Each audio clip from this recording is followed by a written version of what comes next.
Hello everyone, welcome to my channel. Please subscribe the channel and like the video। तो मैं आपको इस video में बता रही हूँ कि यूपी लेखपाल 2026 का जो एग्ज़ाम हुआ था उसकी रिवाइज्ड आंसर की आ गई है। और जो पहले वाले आंसर की थी वो तो एग्ज़ाम के एक दिन बाद पहले ही आ गई थी और रिवाइज्ड आंसर की कल ही आई है। पर लेकिन मुझे जहाँ तक लगता है कि इतने जल्दी तो यूपीएससी कहीं भी कोई भी एग्ज़ाम के आंसर की वगैरह ना ही रिजल्ट देता था। जहाँ तक तो इस परीक्षा में धांधली हुई है और मेरा भी एग्ज़ाम था तो मेरे मार्क्स थे टोटल 62 समथिंग। अब देखा जाएगा कि इसमें होगा या नहीं, पर लेकिन अगर धांधली हुई है तो कट ऑफ तो 70 प्लस ही जाएगी मेरे हिसाब से। अगर 70 प्लस कट ऑफ गई है तो शायद धांधली हुई है, क्योंकि जहाँ तक मैंने देखा जितने भी बच्चे उनका एवरेज स्कोर यही 72 मैक्स 60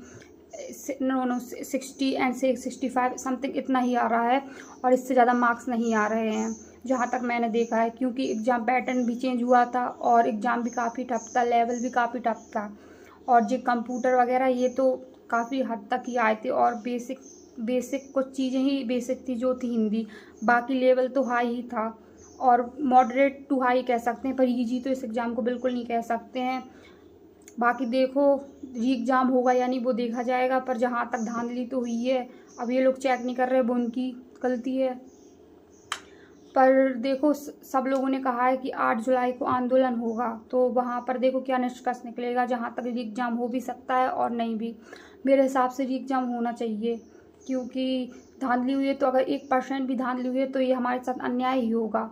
क्योंकि अगर धांधली हुई है तो ये अन्याय तो होगा ही, और क्योंकि इससे बच्चों को भी बहुत ज़्यादा नुकसान ही होगा जो पढ़े थे, और हम लोगों का मोटिवेशन भी नहीं, और हम लोग डिमोटिवेट भी हो जाते हैं, जिससे हम लोग को बहुत ज़्यादा तकलीफ़ होती है।